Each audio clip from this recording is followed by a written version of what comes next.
Olá a todos os discentes do nosso curso. Nós vamos hoje começar então a nossa terceira videoaula, que corresponde ao terceiro módulo, Modelo de Gestão de Redes na Esfera Pública, que a gente encontra aqui no livro na página 37, certo?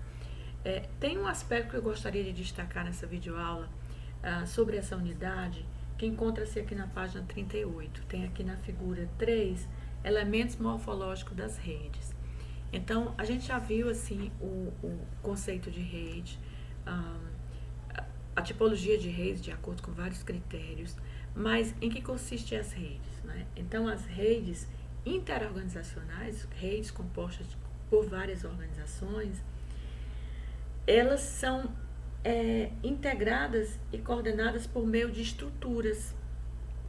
E essas estruturas é o que trata aqui na figura 3, que a gente vê aqui, essa figura aqui, né?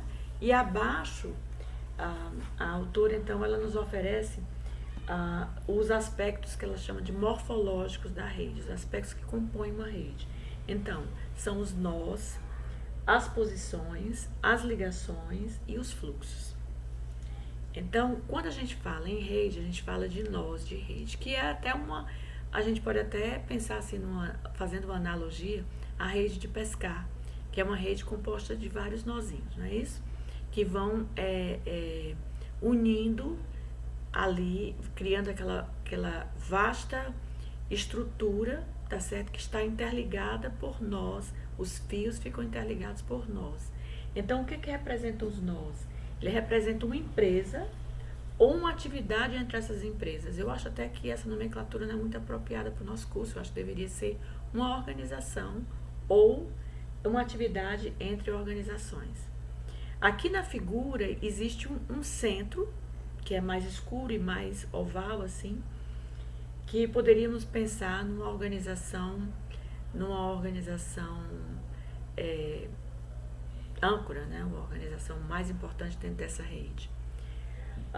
Vamos pensar aqui na educação à distância, certo?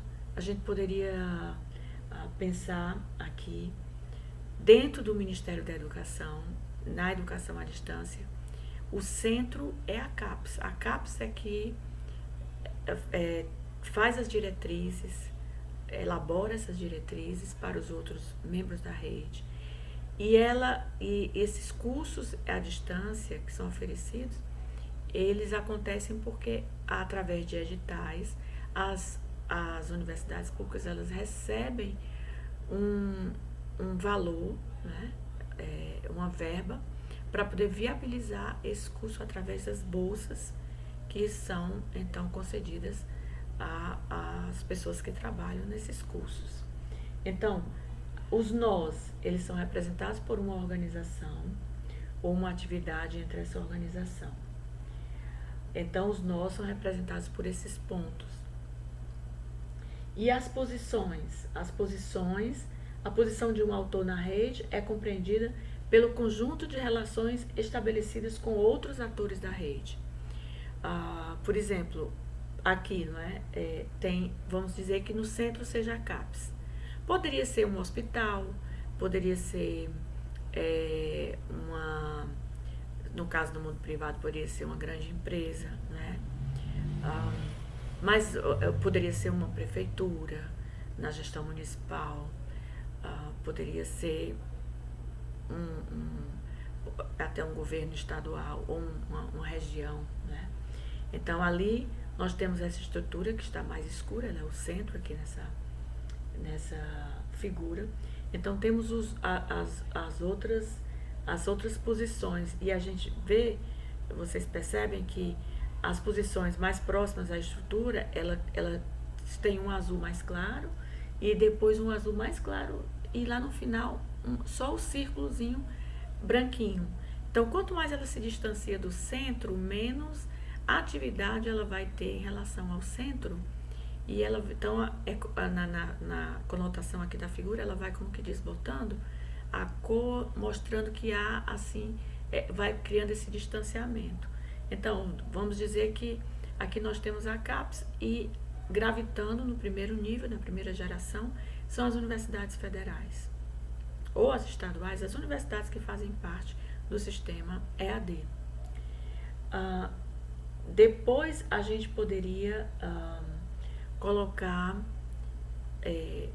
como uma outra posição, um outro nó da rede mais distante da CAPES, que seriam as prefeituras, nas quais são feitos convênios para que existam os polos de atendimento, vários polos que nós temos no interior, tanto aqui no Ceará, como em outros estados, só existem porque é feita uma parceria entre as universidades e essas prefeituras, não necessariamente com a CAPES.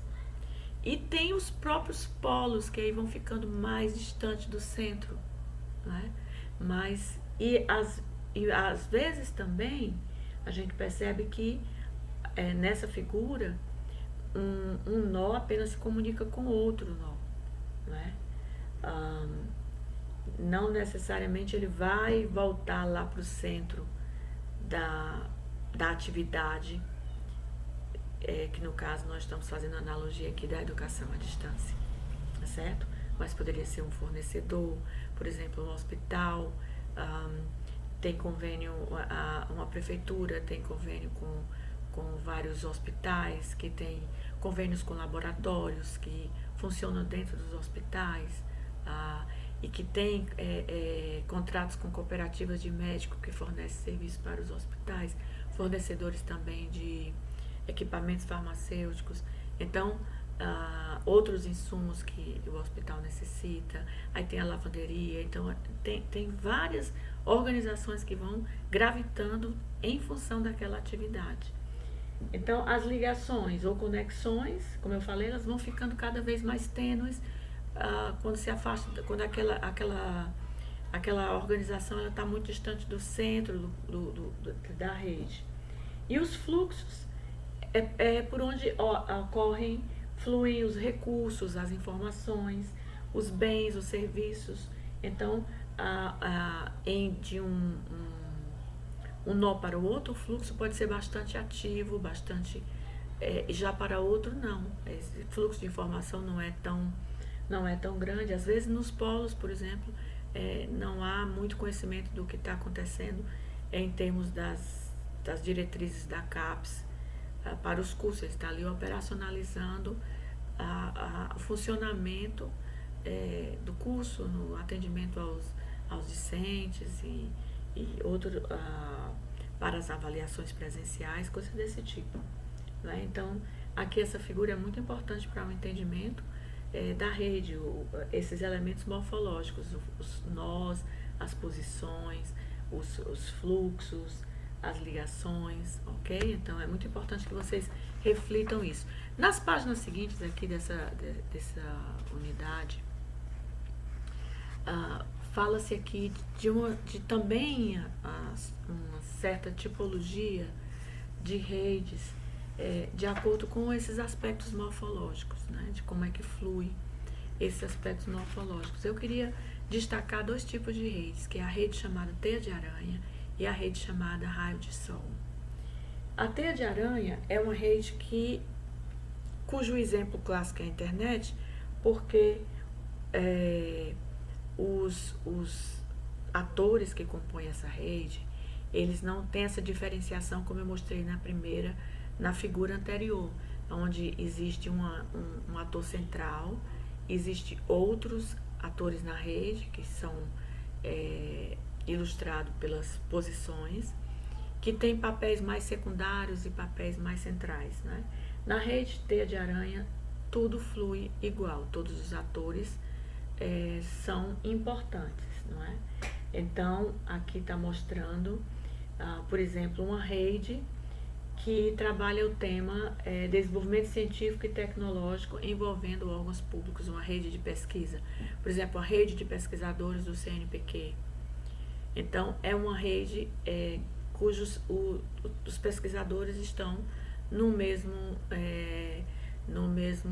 vamos dizer, nível, apesar de algumas diferenciações, mas é uma rede de pesquisa, né? Cada ente ali representado representa a mesma ação em relação aos outros que estão na rede, certo? Então, esse é um exemplo. Outro aqui que a gente pode falar também é dessa rede raio de sol. A rede raio de sol é como se existisse mesmo esse núcleo que vai irradiando para os demais as decisões, os elementos que vão possibilitar a execução dessa ação, os recursos, tá certo? Então, eles fluem de um núcleo central e vão então para outros núcleos menores. Aqui ela dá um exemplo da Rede Nacional de Educação, que no caso o Sistema Nacional de Educação tem esse núcleo central decisório e vai então estabelecendo ligações, estabelecendo essas posições, vão se criando dentro desse Sistema Nacional de Educação, que vão sendo, na verdade, influenciada por todas as diretrizes que emergem desse núcleo. Então, essa é a rede raio de sol. Então, é basicamente isso nessa pequena unidade, tá certo?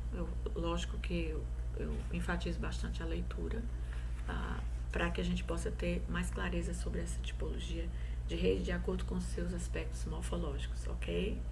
Então, espero que vocês tenham uma boa semana, um bom aproveitamento e não esqueçam de fazer uma leitura atenta desta parte do capítulo do livro e desse módulo, então, na terceira semana. Boa semana a todos e até breve.